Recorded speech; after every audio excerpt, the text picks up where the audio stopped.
Hello everyone, Assalamu alaikum. Welcome to my channel easy recipe by mummy.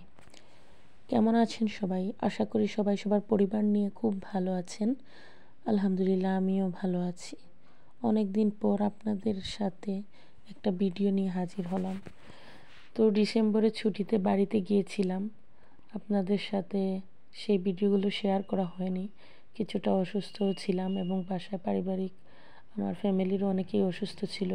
তাদেরকে নিয়ে খুব ঝামেলায় ছিলাম। তাও একটু একটু বাড়ির পাশে একটা ইন্ডিয়ার বর্ডার এলাকা, যেটা ওটার নাম বাঁশতলা, ওখানে আমরা বেড়াতে গিয়েছিলাম পুরো পরিবার নিয়ে এবং সাথে আমাদের আরও কিছু মানুষ ছিল। এটা ধরেন দোয়ারা বাজারের একেবারে সীমান্তবর্তী একটা এলাকা। ওইদিকে একটা গ্রাম আছে যেটাকে বলে ঝুমগাঁও, অনেক সুন্দর ছিল। তো আমরা খুব এনজয় করেছি সবাই। তো এদিকে বেড়ানো শেষ, বাসায় এসেছি, হঠাৎ করে শুনলাম আমার বাসা চুরি হয়ে গিয়েছে। আমার বাসায় কোনো চোর ঢুকেছে এবং প্রয়োজনীয় অনেক কিছুই নিয়ে গেছে, টাকা পয়সাও ছিল।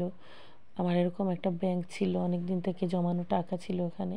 আমার খুবই মন খারাপ হয়েছে, কারণ আমি আমি খুবই শখ করে এরকম 10 টাকার ব্যাংকে টাকা জমাই এবং যখন পড়ে যায় তখন এটা খুলে কোনো একটা কাজ করি। তো এবার কিন্তু খুবই আমার মন খারাপ হলো। তো এরকম আরও একটা ব্যাংক ছিল আমার, পরে বাসায় এসে এটা আর রাখিনি, খুলে ফেলেছি। ওটা আবার চোর নিয়ে যায়নি। তো ওটা বেশি টাকা ছিল না, আমি কিছুদিন হলো এটাকে জমিয়েছিলাম। তো আমার এতই রাগ উঠেছে যে টাকাটা জমালাম কিন্তু আমার কোনো কাজে আসলো না, চোর নিয়ে গেল। যাই হোক, চোর তো আমার কপাল নিয়ে যায়নি। যা আমার কপালে আছে আল্লাহ তাই দিবেন, হয়তো এর মধ্যে কোনো মঙ্গল আছে আপনাদের সাথে, তাই আমি শেয়ার করতে আসলাম। তো এখানে তেমন ছিল না টাকা। এদিকে আমার মেয়েও তার ব্যাংক নিয়ে এসেছে, বলছে সে আমারটাও তুমি কেটে ফেলো। তো ওর ব্যাংকটাও কেটে ফেললাম।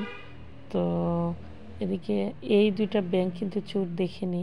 আমার যেটার মধ্যে বেশি টাকা ছিল ওটা নিয়ে গেছে, আর আমার আলমারি, ওয়ার্ড্রোব, অনেক জিনিসগুলো ভেঙে ফেলেছে।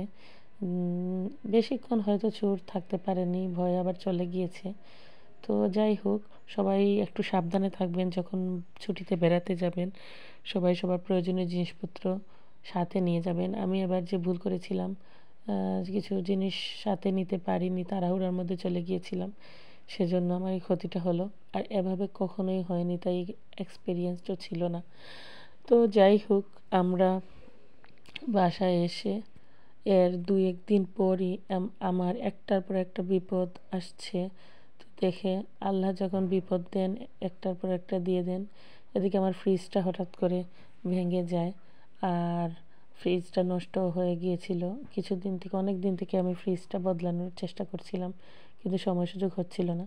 কিন্তু এমন অবস্থা হলো, পরে আমার ফ্রিজ না কিনে আর উপায় নেই।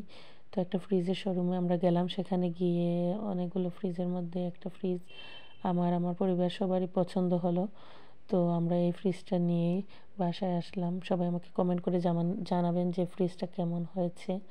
তো এই ফ্রিজটা আমি এর আগে একবার দেখে আসছিলাম, আমার পছন্দ হয়েছিল। এখানে অনেকগুলো ফ্রিজের মধ্যে বলেন তো কোনটা? আমার মেয়েরও পছন্দ হয়েছে, তো আমাদেরও পছন্দ হয়েছে। এই ব্ল্যাক ফ্রিজটা আমরা নিয়ে এসেছি, 348 লিটার। এই ফ্রিজটা ওয়ালটন থেকে নিয়েছি। তো বাসায় এসে ফ্রিজটা সেট করলাম। তো কেমন হলো আমাদেরকে কমেন্ট করে জানাবেন, আর ভালো লাগলে একটা লাইক, কমেন্ট এবং সাবস্ক্রাইব করতে ভুলবেন না। বাই, আল্লাহ হাফিজ।